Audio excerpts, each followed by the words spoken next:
মানুষ কর্ম করে। আমি বারংবার বলি যে ফলের আশা করবেন না। তাও মানুষ কোথাও না কোথাও নিজের কর্মের বদলে কোনো না কোনো ফলের আশা অবশ্যই রাখেন। কখনো তিনি সফল হন, কখনো অসফল।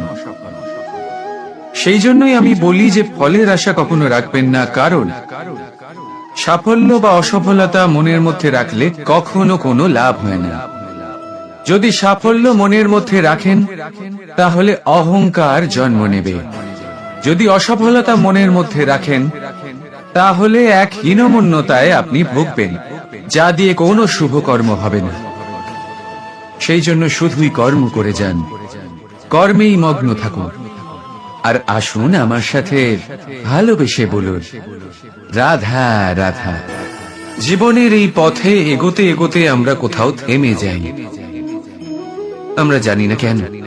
আমরা চেষ্টা করি যেন আমরা সামনে এগোতে পারি, কিন্তু এরকম হয় না। কি কারণ হতে পারে? আসুন আমি আপনাকে বোঝাই।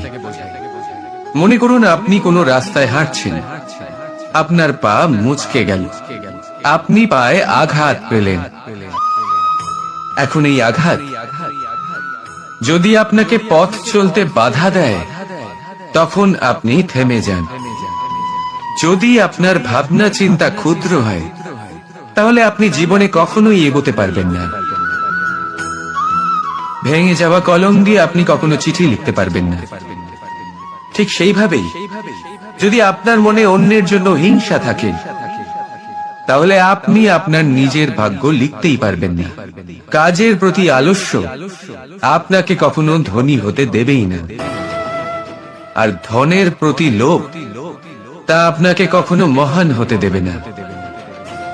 ছোট একটা কথা, কিন্তু এ হলো অত্যন্ত গুরুত্বপূর্ণ। ভাবনা চিন্তা অবশ্যই করুন, আর বোঝার চেষ্টা করুন সেটা যা আপনি বুঝতে চান। হতে পারে আপনি এমন কোনো পথ খুঁজে পেলেন যার ফলে আপনি কোনো খারাপ পথে যেতে যেতে থেমে গেলেন, বা আপনি এমন কোনো অর্থ খুঁজে পেলেন যা আপনাকে মহান হবার পথে অগ্রসর করে দিল। রাধা রাধা।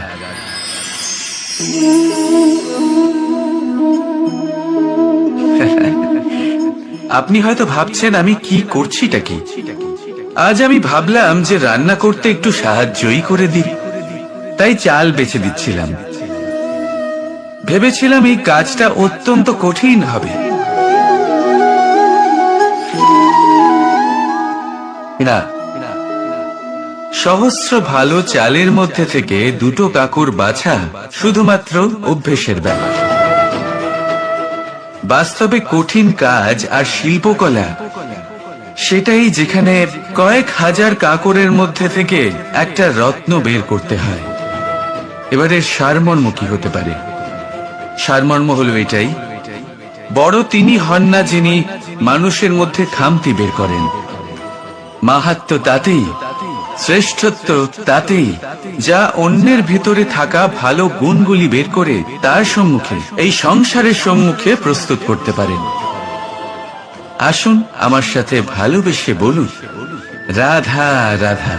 কোন ব্যক্তির নির্মাণ হয় কিভাবে?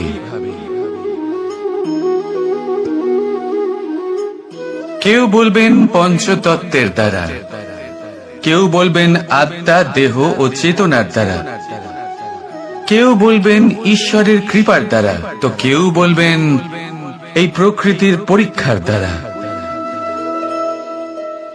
না, মানুষের নির্মাণ হয়ে থাকে বিশ্বাস দ্বারা। ব্যক্তি তখনই গড়ে ওঠেন যখন ব্যক্তিত্ব থাকে, ঠিক কিনা? আর ব্যক্তিত্ব তখনই হবে আর সেরকমই হবে যেরকম বিশ্বাস আপনি নিজের উপরে রাখবেন। যদি আপনি মনে করেন আপনি বিষের ন্যায় হবেন, তাহলে আপনি বিষাক্তই হবেন। যদি আপনি এটা মনে করেন যে আপনি অমৃতের ন্যায় হবেন, তাহলে আপনি অমরই হয়ে যাবেন। যদি আপনি নিজের উপরে বিশ্বাস রাখেন যে আপনি সংসারের সব থেকে উঁচু পর্বতের শিখরে পৌঁছতে পারবেন, তাহলে আপনি অবশ্যই পৌঁছবেন। যদি আপনার এরকম মনে হয় যে আপনি এরকম কখনো করতে পারবেন না, তাহলে এরকম কখনোই হবে না।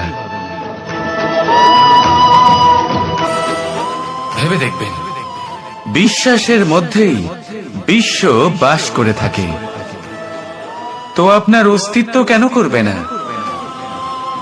যেমন বিশ্বাস আপনি নিজের উপরে রাখবেন, তেমনই আপনি হয়ে উঠবেন।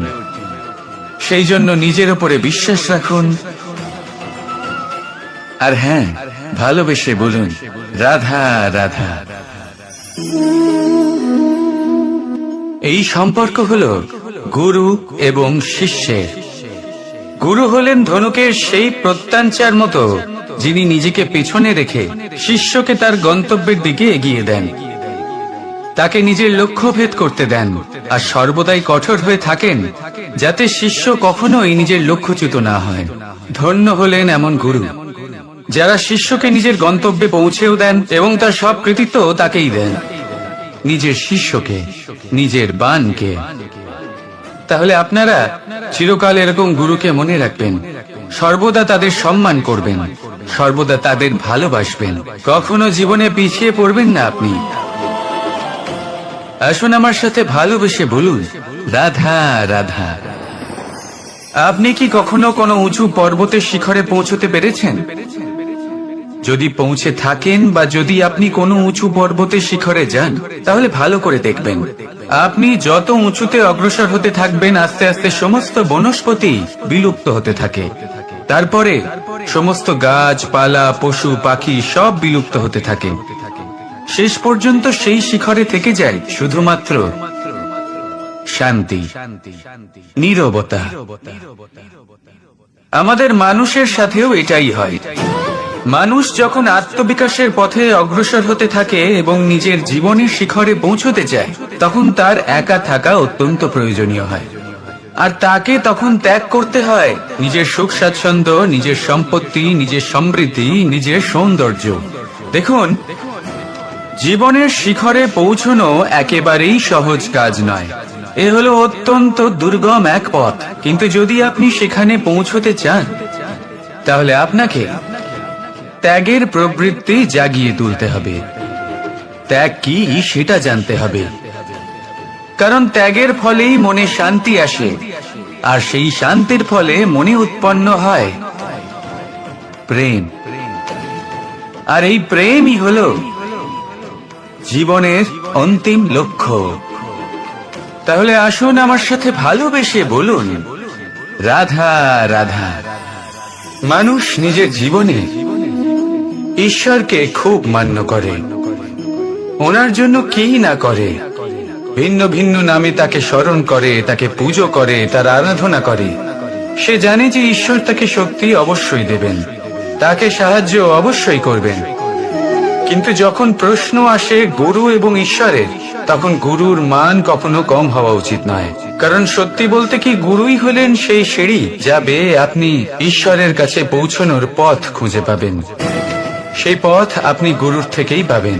গুরু না থাকলে আপনি কখনো ঈশ্বর লাভ করতেই পারবেন না।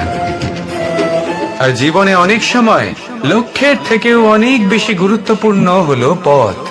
তাই এই পথের সম্মান করতে শিখুন, অর্থাৎ গুরুকে সম্মান করতে শিখুন, কারণ গুরুই হলেন পরমেশ্বর।